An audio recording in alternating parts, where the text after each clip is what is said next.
Hello प्यारे बच्चों, आप लोग कैसे हैं? उम्मीद कर रहे हैं आप अच्छे होंगे और पढ़ाई भी अच्छे से कर रहे होंगे। जैसा कि इससे पहले मैंने आपको पूरा टेंस का वीडियो बना करके दे दिया है और आज के लिए मैं आपके लिए लेकर के आया हूँ नरेशन का भाग। और जो बच्चे अब तक टेंस नहीं तैयार किए हैं वो टेंस जा करके डिस्क्रिप्शन से वीडियो देख करके वो तैयार कर सकते हैं। यानी कि जो भी समस्या होगा, अगर बच्चों को नरेशन बनाने में अगर दिक्कत होगा तो उन्हीं को दिक्कत होगा जिनका टेंस तैयार नहीं होगा। इसलिए आप पहले टेंस तैयार कर लीजिएगा, उसके बाद से हम क्या करेंगे, नरेशन को देखेंगे।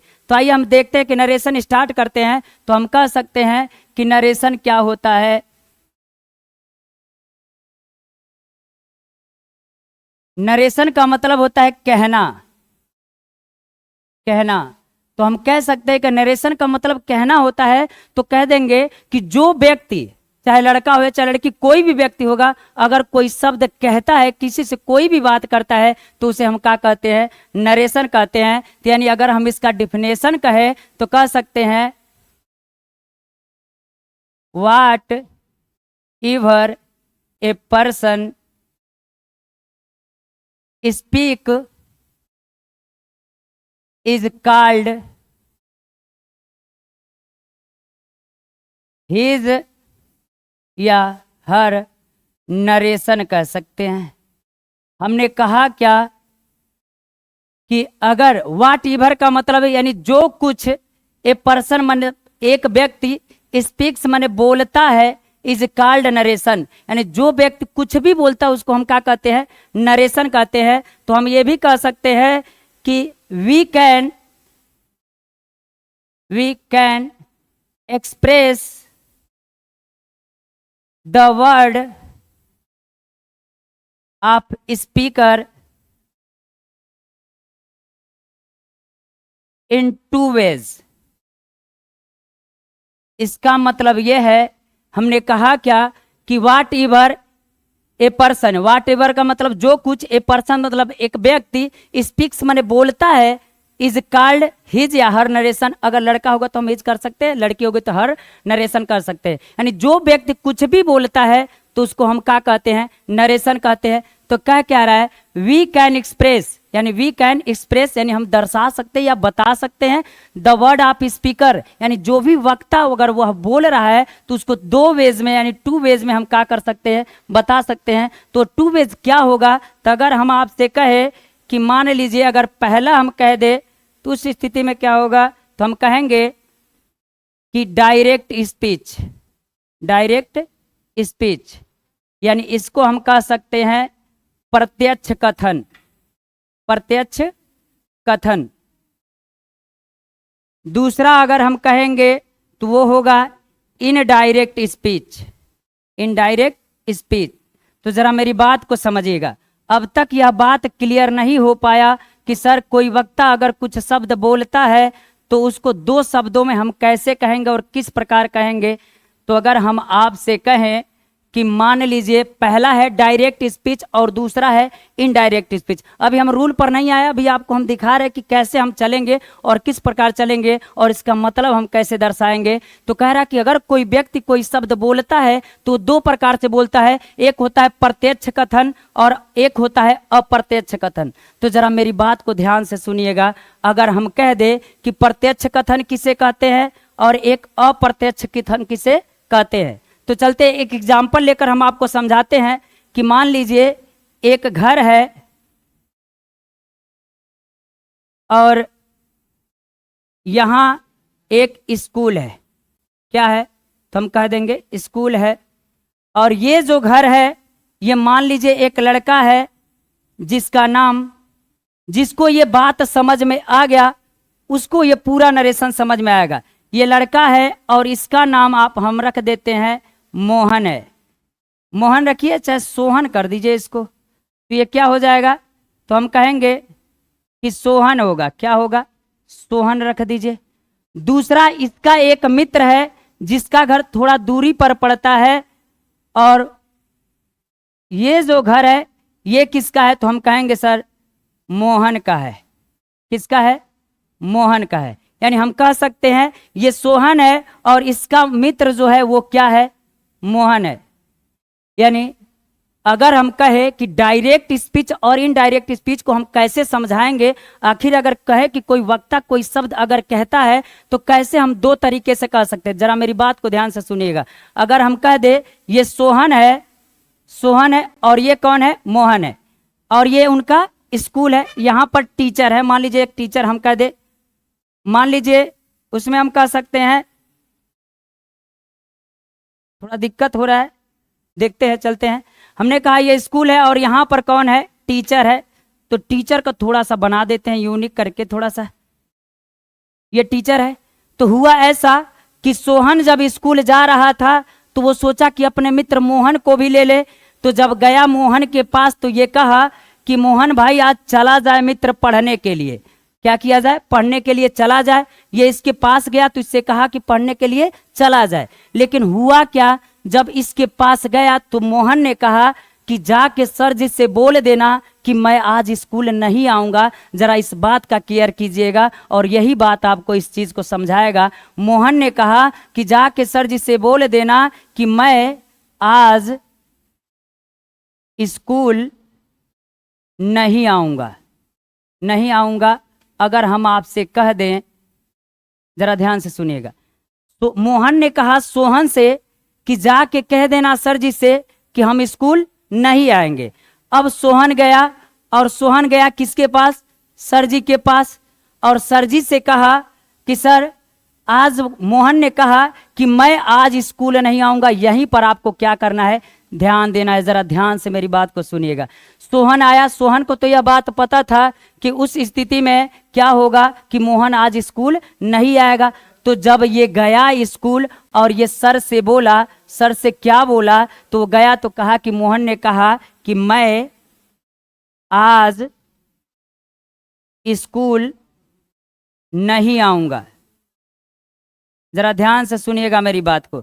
हमने कहा क्या, सुनिए, हमने कहा कि सोहन गया स्कूल, सर से मिला और सर से कहा कि मैं आज स्कूल नहीं आऊंगा, नहीं मोहन ने कहा कि मैं आज स्कूल नहीं आऊंगा। तो जरा देखिएगा, मोहन तो हूबहू जो बात कहा था उसी बात को आकर के सोहन ने क्या कर दिया, दोहरा दिया। एक एक अक्षर मिलाइए, मैं इसमें लिखा है, इसमें भी लिखा है आज स्कूल नहीं जाऊंगा, आज स्कूल नहीं जाऊंगा, इसमें भी लिखा है। तो आप बताइएगा क्या इसकी कही गई बात को डायरेक्ट वही बात आके अगर दोहरा दे रहा है, उसमें कोई परिवर्तन नहीं कर रहा है, तो हम कह सकते हैं ये कौन सा कहलाएगा, तो ये डायरेक्ट स्पीच कहलाएगा। यानी मेरे कहने का मतलब ये है कि जो मोहन कहा कि मैं आज स्कूल नहीं आऊंगा, तो सोहन डायरेक्ट जाकर के सर से बोल दिया कि मोहन ने कहा कि मैं आज स्कूल नहीं आऊंगा, तो क्या इसके शब्दों में कुछ परिवर्तन किया क्या, तो हम कहेंगे सर परिवर्तन नहीं किया। तो उस स्थिति में अगर उसकी दोहराई गई बात को डायरेक्ट दोहरा दिया गया तो हम उसको क्या कहेंगे, तो हम कहेंगे वो क्या है, डायरेक्ट है। क्यों, क्योंकि उसके मान में कोई परिवर्तन नहीं किया। अब जरा मेरी बात को सुनिएगा। अब सोहन आया तो दो, एक तरीका तो ये होगा कि डायरेक्ट उसकी कई बात को ला करके रख दिया, प्रत्यक्ष रूप से जो कहा था वही। दूसरी बार जब वो आया तो सर से बोला, मोहन ने कहा कि वह आज स्कूल नहीं आएगा, वह आज स्कूल नहीं आएगा। आप जरा ध्यान दीजिएगा इस बात को, क्या सर को दोनों स्थिति में तो यह बात पता चला कि आज मोहन स्कूल नहीं आएगा, लेकिन देखिए मैं आज स्कूल नहीं आऊंगा ये मोहन बोला था, लेकिन उसकी बात को दोहराया गया कैसे, तो कहेंगे वह आज स्कूल नहीं, इसकी बात को दोहराया नहीं गया है, थोड़ा सा इसमें परिवर्तन किया गया है, कहा गया है कि वह आज स्कूल नहीं आएगा। तो इस स्थिति में उस मान को दोहराया नहीं गया है, इसलिए उसको क्या कहेंगे कि सर डायरेक्ट नहीं कहा है, उसमें थोड़ा सा क्या कर दिया है, परिवर्तन कर दिया है, तो हम कह सकते हैं उसको इनडायरेक्ट स्पीच कहते हैं। अब जरा ध्यान दीजिएगा, हमने कहा इनडायरेक्ट स्पीच हो गया। चलते हैं अब एक एक चीज को बात को समझाते, सीधी बात समझ लीजिए। हम आपको फिर से बता दे रहे हैं, अगर कोई व्यक्ति किसी से कोई कार्य कहा, अगर उसकी कही गई बात को हूबहू ले जाके दोहरा देंगे तो उससे हम क्या कहेंगे, डायरेक्ट स्पीच। अगर उसमें थोड़ा सा परिवर्तन करके बताएंगे तो हम उसको क्या कहेंगे, इनडायरेक्ट स्पीच। अब चलते हैं, इसको हम लोग क्या करते हैं डिटेल में देखते हैं कि डायरेक्ट स्पीच किसे कहते हैं और इनडायरेक्ट स्पीच किसे कहते हैं। चलते हैं जरा, इसको कर लेते हैं, चलते हैं। अब कहेंगे हम कि पहला अगर हम बताएं कि डायरेक्ट स्पीच क्या होता है तो जरा लिखिएगा, डायरेक्ट स्पीच, और इसको कहते हैं प्रत्यक्ष कथन। क्या कहते हैं? प्रत्यक्ष कथन कहते हैं। अगर कह दे, ध्यान से सुनेगा, इसको हम कैसे बताएंगे, तो हम कह सकते हैं when we when we repeat the actual word of speaker is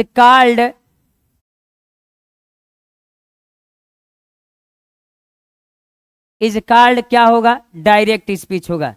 जरा मेरी बात को ध्यान से सुनिएगा। हमने कहा क्या? यानी हमने कहा यही बात कि वेन माने जब, वी माने हम, और रिपीट माने दोहराते हैं द एक्चुअल वर्ड्स का मतलब सेम शब्दों को, आप स्पीकर माने वक्ता, यानी वक्ता द्वारा कही गई बात को, हु बहु बात को अगर हम दोहराते हैं तो इज कॉल्ड डायरेक्ट स्पीच। अभी हमने आपको बताया कि अगर मान लीजिए, हमने अभी आपको बताया इसमें जो था कि जो मोहन कहा था उसकी कही गई बात को अगर दोहराया जाएगा तो वो क्या हो जाएगा? तो हम कहेंगे आपका वह हो जाएगा कि उसी बात को दोहराया है। तो चलते हैं जरा, अब जरा देखिए, ये कह रहा है वेन माने जब, वी माने हम, repeat the actual word of speaker, यानी वक्ता द्वारा कही गई बात को हम क्या करेंगे? वैसे दोहराएंगे तो वो क्या कहलाएगा? तो हम कहेंगे वह डायरेक्ट स्पीच कहलाएगा। अगर हम कहे आपसे डायरेक्ट स्पीच कहलाएगा तो इसको कह सकते हैं कि when we repeat the actual word of speaker is called direct speech. अब चलते हैं, दूसरा कह रहा है इनडायरेक्ट स्पीच। इनडायरेक्ट स्पीच किसे कहते हैं? तो जरा ध्यान से सुनिएगा, इसको कहते हैं अप्रत्यक्ष कथन। अप्रत्यक्ष कथन। तो इस स्थिति में क्या कहेंगे?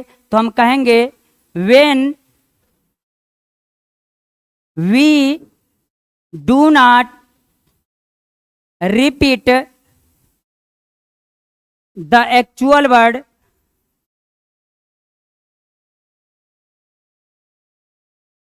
ऑफ स्पीकर इज कॉल्ड, ऐसे न कहिए इज कॉल्ड, न कहिए, क्या लिखे? Words of the speaker, but we can exercise making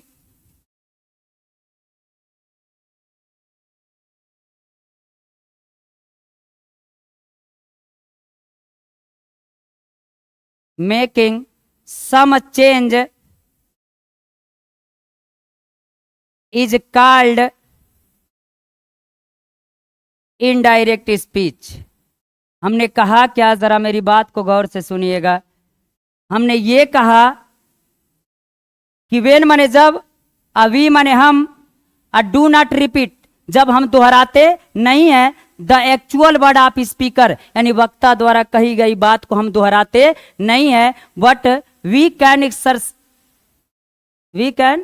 exercise making some change, यानी जो भी वर्ड दिया होगा, एक्सरसाइज दिया होगा, पैसे दिया होगा, उसमें हम क्या करेंगे? सेंटेंस दिया होगा, some change is called indirect speech, यानी वक्ता द्वारा कही गई बात को हम दोहराएंगे नहीं, उसमें थोड़ा सा अपने पास से परिवर्तन कर देंगे तो उसे हम क्या कहते हैं? तो उसे हम कहते हैं इनडायरेक्ट स्पीच। यानी यह बात आपको समझ में आ रही है कि डायरेक्ट स्पीच और इनडायरेक्ट स्पीच किसे कहते हैं? तो ये बात तो समझ में आ गया। तो हम कह सकते हैं कि यदि वक्ता द्वारा कही गई बात को हु बहु ले जाकर अगर किसी से कह देते हैं तो उसे हम कह देंगे डायरेक्ट स्पीच कहलाएगा। अब अगर हम थोड़ा सा उसमें चेंज करते हैं तो अपने पास से, तो उसे हम क्या इनडायरेक्ट कहेंगे। अरे दोनों स्थितियों में मोहन स्कूल नहीं जा रहा था और सोहन जा करके टीचर से बोला कि मोहन ने कहा कि मैं आज स्कूल नहीं आऊँगा, उसकी कही गई बात को दोहराया, और दूसरी बार वो कह रहा था कि वह स्कूल नहीं आएगा, थोड़ा सा चेंज करेंगे तो क्या कहलाएगा? तो हम कहेंगे इनडायरेक्ट स्पीच कहलाएगा। तो आइए अब चलते हैं, एक एक नियम को बताते हैं, और उस नियम से पहले मैं कुछ आपको बात बताता हूं। अगर मान लीजिए हम कह दे आपसे, एक एग्जाम्पल लेकर के बताते हैं। मान लीजिए एग्जाम्पल ये है, he said to me comma inverted comma Rahul is going to school. तो हम कह सकते हैं कि ये डायरेक्ट स्पीच है। अब कही गई बात को इनडायरेक्ट स्पीच के थ्रू हम कैसे बदलेंगे, तो जरा ध्यान दीजिएगा। हमने कहा कि ही सेड टू मी, वह मुझसे कहा, Rahul is going to school, यानी राहुल स्कूल जा रहा है। अगर हम कहे तो जरा ध्यान दीजिएगा, जो कामा इन्वर्टेड कामा यानी इन्वर्टेड कामा के अंदर जो शब्द रहता है तो हम उसको क्या कहेंगे, तो इस बात का ख्याल रखिएगा। हम इसको क्या कहेंगे, तो कहेंगे इसको हम रिपोर्टेड स्पीच बोलते हैं। क्या बोलते हैं? रिपोर्टेड स्पीच बोलते हैं। यानी मेरे कहने का मतलब यह है कि जो इन्वर्टेड कामा के अंदर रहेगा वो आपका क्या रहेगा, रिपोर्टेड स्पीच रहेगा, और जो इन्वर्टेड कामा के बाहर रहेगा यानी ऐसे शब्दों को हम कहेंगे तो क्या कहेंगे, तो इसको हम रिपोर्टिंग वर्ब कहेंगे। और याद रख लीजिएगा, पूरे सेंटेंस को जब पढ़ेंगे यानी पूरे सेंटेंस का जब हम डायरेक्ट इनडायरेक्ट बनाएंगे तो उस स्थिति में दो बात आपको ख्याल रखना पड़ेगा, वह रिपोर्टिंग वर्ब होगा और दूसरा क्या होगा, रिपोर्टेड स्पीच होगा। तो इस बात का ख्याल रखिएगा। मैं कहूंगा यदि रिपोर्टिंग वर्ब प्रेजेंट टेंस के किसी भी भाग में होगा और reported speech present indefinite tense के किसी भी भाग में होगा तो इनडायरेक्ट बनाते समय रिपोर्टेड स्पीच को किस में बदलेंगे, तो इस बात का पूरा पूरा ख्याल रखिएगा। उस स्थिति में यह बात समझिएगा कि सर जो ये वाला वैल्यू है वो क्या कहलाएगा, रिपोर्टेड स्पीच कहलाएगा, और जो इधर रहेगा इसको क्या कहेंगे, रिपोर्टिंग वर्ब कहेंगे। लेकिन अगर इसमें टू मी आ गया तो इसको जरा देखिएगा, तो इसको हम कहेंगे ये सर क्या है, तो कहेंगे ये क्या है, तो ये ऑब्जेक्ट है। क्या है? ऑब्जेक्ट। यानी इसमें ऑब्जेक्ट भी दिया रहेगा, कामा इन्वर्टेड कामा भी रहेगा और ये रिपोर्टेड स्पीच भी रहेगा। और एक बात का और ख्याल रखिएगा, आप इसको रिपोर्टिंग वर्ब भी कहते हैं और इसी को हम रिपोर्टिंग क्लास भी कहते हैं। क्या कहते हैं? रिपोर्टिंग क्लास कहते हैं। और इसको रिपोर्टेड क्लास भी कह सकते हैं। क्लास का अलग से हम क्लास लेंगे, उसमें आपको पता चल जाएगा। एक बात और हम कहे इसको, अगर हम कहे सर इसको रिपोर्टिंग वर्ब भी कहते हैं, रिपोर्टिंग स्पीच भी कह सकते हैं, कोई दिक्कत नहीं। यानी हमने आपको कितना नाम बताया, 3 नाम। इसको रिपोर्टिंग स्पीच भी कहते हैं और इसको हम कह सकते हैं सर रिपोर्टेड वर्ब भी कह सकते हैं, कोई दिक्कत नहीं होगा। रिपोर्टेड हो जाएगा तो ये क्या हो जाएगा, रिपोर्टेड वर्ब होगा। यानी मेरी बात को जरा केयर कीजिएगा। हमने कहा क्या कि जो इन्वर्टेड कामा के अंदर रहेगा वो क्या है, आपका रिपोर्टेड स्पीच है, और जो इन्वर्टेड कामा के बाहर है वो क्या है, रिपोर्टिंग वर्ब है। आप इन चीजों को ना याद रखिएगा, लेकिन ये जो दोनों चीजें इसको आप क्या कीजिएगा, याद रखिएगा। बार बार मैं यही शब्द आपको क्या करूंगा, बोलूंगा, तो आपको समझ में आना चाहिए। अब जरा ध्यान दीजिएगा, हमने कहा ऑब्जेक्ट होगा, रिपोर्टिंग वर्ब होगा, रिपोर्टेड स्पीच होगा। एक बात का ख्याल यह रखिएगा, हो सकता है कभी कभी कि जो ये रिपोर्टिंग वर्ब है ये बाद में रहेगा और रिपोर्टिंग वर्ब जो है यानी रिपोर्टेड स्पीच जो है वो पहले रहेगा। यानी मेरे कहने का मतलब ये है कि अगर हम कहे आपसे कि जो इसमें रिपोर्टेड स्पीच है, हो सकता है ये पहले भी हो सकता है, और 2012 के बोर्ड पेपर में यह पूछा था और उस स्थिति में रिपोर्टेड स्पीच जो था वो पहले था और रिपोर्टिंग वर्ब जो था वो कहाँ था, बाद में था। यानी हम सीधा कह सकते हैं कि सर ये ऐसा भी हो सकता है, तो कहेंगे कि सर हो सकता है कि इन्वर्टेड कामा वाली बात पहले हो जाए, यानी Rahul is going to school,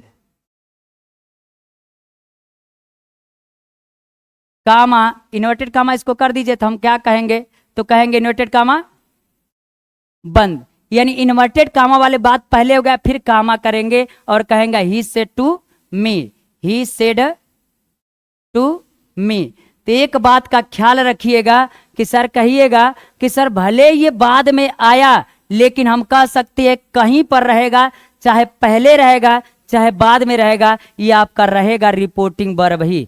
और ये पहले रहे चाहे बाद में रहे, जो वैल्यू इन्वर्टेड कामा के अंदर है वो कहीं रहेगा, आपका रहेगा रिपोर्टेड स्पीच ही रहेगा। यानी हम कह सकते हैं कि सर अगर रिपोर्टिंग वर्ब और रिपोर्टेड स्पीच आपको समझने में आ गया तो आपको कोई बताने में रूल, कोई समझने में कोई दिक्कत नहीं होगा। तो चलते हैं भाई, एक एक रूल को हम लोग क्या करेंगे, पढ़ेंगे। तो सबसे पहला अगर हम रूल कहे तो जरा ध्यान दीजिएगा, अगर हम कहे रूल नंबर पहला,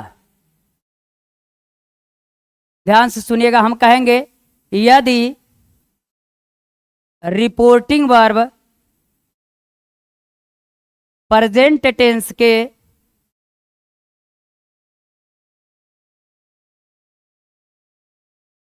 किसी भी भाग में होगा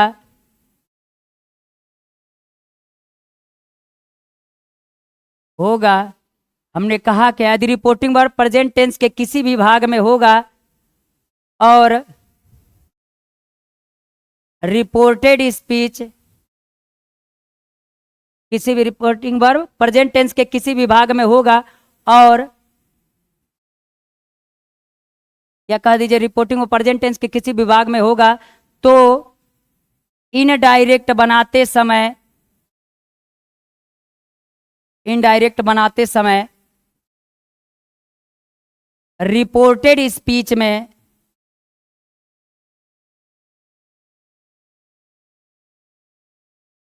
कोई परिवर्तन नहीं करेंगे, कोई परिवर्तन नहीं करेंगे।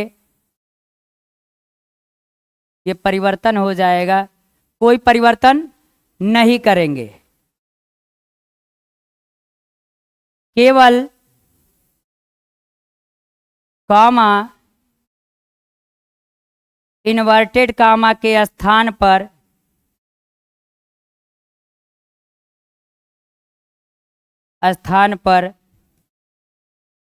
दैट लगाकर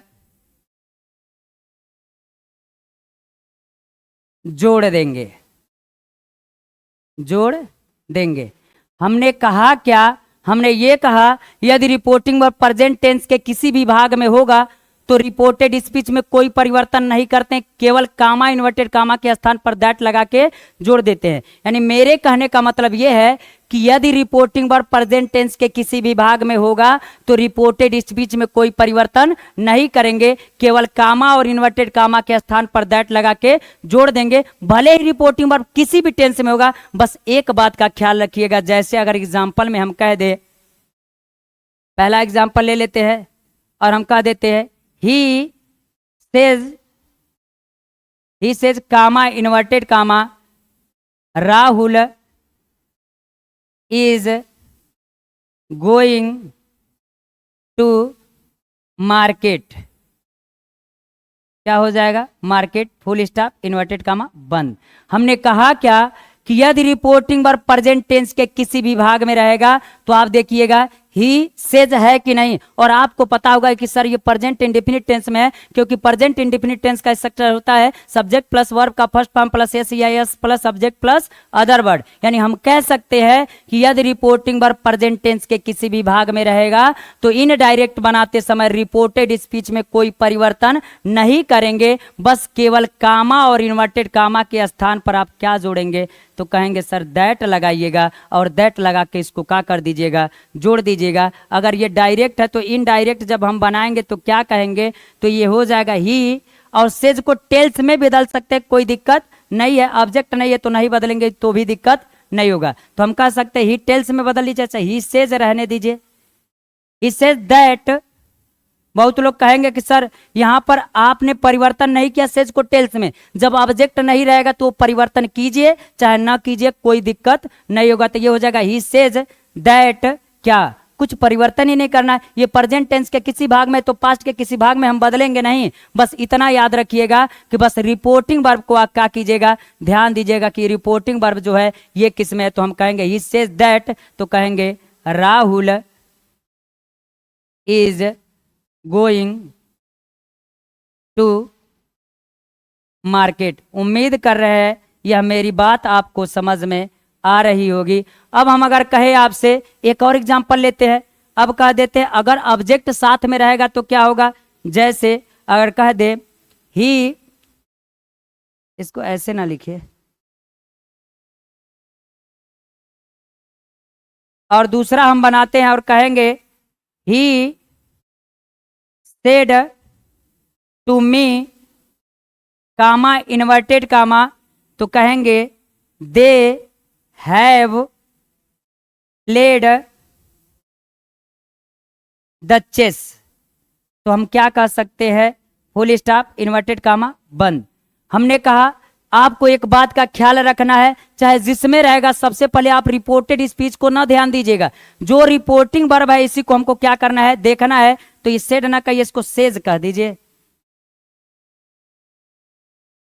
ये पास्ट में हो जाएगा, इसको सेज कर दीजिए, तो कहेंगे ये सेज हो जाएगा। हमने कहा क्या, ही सेज टू मी, ये रिपोर्टिंग व प्रेजेंट टेंस के किसी भी भाग में है तो रिपोर्टेड स्पीच में कोई परिवर्तन नहीं करेंगे, केवल कामा इन्वर्टेड कामा के स्थान पर दैट लगा के जोड़ देंगे। तो हम कह सकते हैं कि सर एक बात का और याद रखिएगा, हमने कहा अगर ऑब्जेक्ट आ जाएगा तो उस स्थिति में सेज टू को किस में बदलिएगा, तो टेल्स में बदल दीजिएगा, कोई दिक्कत नहीं होगा। अगर हम इसका इनडायरेक्ट बनाते हैं तो हम यह बात कह सकते हैं कि सर ये रहेगा ही, और सेज को किस में बदलेंगे, सेज टू को टेल्स में बदलेंगे, तो ये कितना हो जाएगा, टेल्स हो जाएगा, और उसके बाद से क्या होगा, मी होगा। और इस कामा इन्वर्टेड कामा के जगह पर अभी हमने आपको बताया कि क्या होगा, दैट होगा। इस कामा इन्वर्टेड कामा के जगह पर हम क्या लिखेंगे, दैट ही लिखेंगे। आप जरा ध्यान दीजिएगा, हमने कहा रिपोर्टिंग वर्ब यदि प्रेजेंट टेंस के किसी विभाग में होगा तो इसमें परिवर्तन कोई नहीं होगा, बस इसको क्या कर देंगे, दैट लगा के जोड़ देंगे, तो क्या हो जाएगा, तो हम कहेंगे ये दे हो जाएगा और ये हैव ही रहेगा। ऐसा न कीजिएगा कि अब प्रेजेंट टेंस के किसी भी भाग में है तो इसको पास्ट टेंस के उस भाग में बदलिएगा मत। हम यही कहेंगे कि प्रेजेंट टेंस के जिस भाग में रहेगा उसमें कोई परिवर्तन नहीं करेंगे। क्यों, क्योंकि जो मेरा रिपोर्टिंग वर्ब है तो हम कह सकते हैं मेरा रिपोर्टिंग वर्ब जो है वो प्रेजेंट टेंस के किसी भाग में, जब ये प्रेजेंट टेंस के किसी भी भाग में होगा तो रिपोर्टेड स्पीच में कोई परिवर्तन न कीजिएगा। ये आपका रूल नंबर पहला है। इसी प्रकार हम आपको पूरा नियम क्या कर देंगे, बता देंगे। तो इसको हम कहेंगे प्लेड द चेस, तो ये इतना हो जाएगा और फुल स्टॉप लगा दीजिएगा। यानी हम सीधा कह सकते हैं कामा इन्वर्टेड कामा के जगह पर क्या लगाइएगा, दैट लगाइएगा। और आगे चलते वक्त इस बात का ख्याल रखिएगा कि यहां पर हमेशा दैट नहीं रहेगा। जैसे जैसे हम रूल आगे बढ़ते चलेंगे तो इस दैट के जगह पर परिवर्तन होता जाएगा और रिपोर्टेड स्पीच में भी परिवर्तन होगा। अब चलते एक एग्जाम्पल और बताते, उसके बाद से आपको दूसरा नियम हम बताएंगे। पहला नियम अगर कहता है तो एक चलते और नियम देखते हैं। अगर डायरेक्ट स्पीच है तो हम कह सकते हैं कि राधा सेज टू मीरा, और हमने कहा पूरा नरेशन का गेम एक ही चीज में है। यदि रिपोर्टिंग वर्ब कोई अगर पहचान लिया तो उसके हिसाब से रिपोर्टेड स्पीच को परिवर्तन करने में कोई दिक्कत नहीं होगा।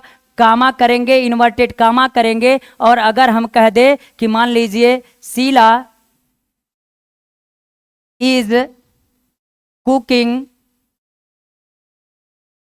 Food, cooking food full stop inverted comma बंद। सबके दिमाग में चल रहा होगा कि सर आपने कहा कि इसमें परिवर्तन होगा। हाँ हमने कहा कि होगा, लेकिन कब होगा, जब किसी और में रहेगा तब होगा। हमने कहा यदि रिपोर्टिंग व प्रेजेंट टेंस के किसी भी भाग में होगा तो रिपोर्टेड स्पीच में कोई परिवर्तन न कीजिएगा। तो हम कह सकते राधा सेज टू मी, यानी राधा मीरा है तो हम कहेंगे राधा मीरा से कहती है। तो जब राधा मीरा से कहती है तो जिस वाक्य के अंत में ता है, ती है, ते है इत्यादि शब्द आता है तो समय हम कह सकते हैं प्रेजेंट टेंस के किसी भी भाग में होगा। तो अगर हमको इसका इनडायरेक्ट बनाना होगा तो जरा आप बताइएगा। तो हम कहेंगे कि राधा सेज टू मीरा, यह प्रेजेंट टेंस के किसी भी भाग में है तो इसमें कोई परिवर्तन नहीं करेंगे। ये चाहे जिसमें होगा हमको उससे मतलब नहीं होगा। क्यों, क्योंकि रिपोर्टिंग वर्ब जो मेरा है वो प्रेजेंट टेंस के किसी भी भाग में है। हो सकता है प्रेजेंट इंडिफिनिट में, प्रेजेंट कंटीन्यूअस टेंस में, प्रेजेंट परफेक्ट कंटीन्यूअस टेंस में होगा।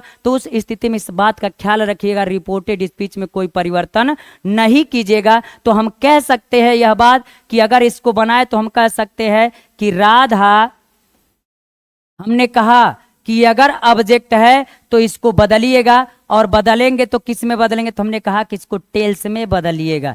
तो राधा टेल्स मीरा, क्या मीरा, कामा इन्वर्टेड कामा के जगह पर क्या रहेगा, तो अभी हमने बताया क्या रहेगा, दैट रहेगा। तो यहां पर भी क्या हो जाएगा, दैट हो जाएगा। और इसमें कोई परिवर्तन न कीजिएगा, क्यों, क्योंकि रिपोर्टेड स्पीच जो मेरा है वो किस में है, तो हम कहेंगे किसी में रहे। Sir reporting verb present tense में है ना, तो इसमें कोई परिवर्तन नहीं करेंगे। तो हम कह सकते हैं कि सर ये हो जाएगा और बाकी शीला को जोड़ दीजिए, तो शीला हो जाएगा और उसके बाद इज हो जाएगी और कुकिंग हो जाएगा और क्या हो जाएगा, फूड हो जाएगा।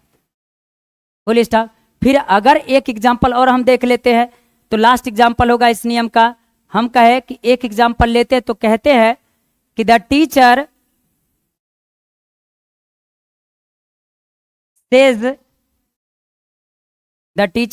Says to me. फिर से ध्यान दीजिए, बहुत लोग को दिक्कत हो रहा होगा कि सर आप कैसे पहचान जा रहे हैं कि प्रेजेंट टेंस के किसी भी भाग में है। तो हमने पूरे टेंस में आपको बताया है कि यस या यस एक ही जगह लगता है, वह होता है प्रेजेंट इंडेफिनिट टेंस। यानी हमने कहा उसका स्ट्रक्चर होता है सब्जेक्ट प्लस वर्ब का फर्स्ट फॉर्म प्लस यस या yes plus subject plus other word होता है। तो उस स्थिति में आप बताइए यस या यस है कि नहीं है, यस या यस है, तो उस स्थिति में हम पहचान जाएंगे कि प्रेजेंट के किसी भाग में है। तो इस समय कोई परिवर्तन आगे जो रहेगा उसमें परिवर्तन नहीं होगा। तो हम कह सकते हैं कि रोहित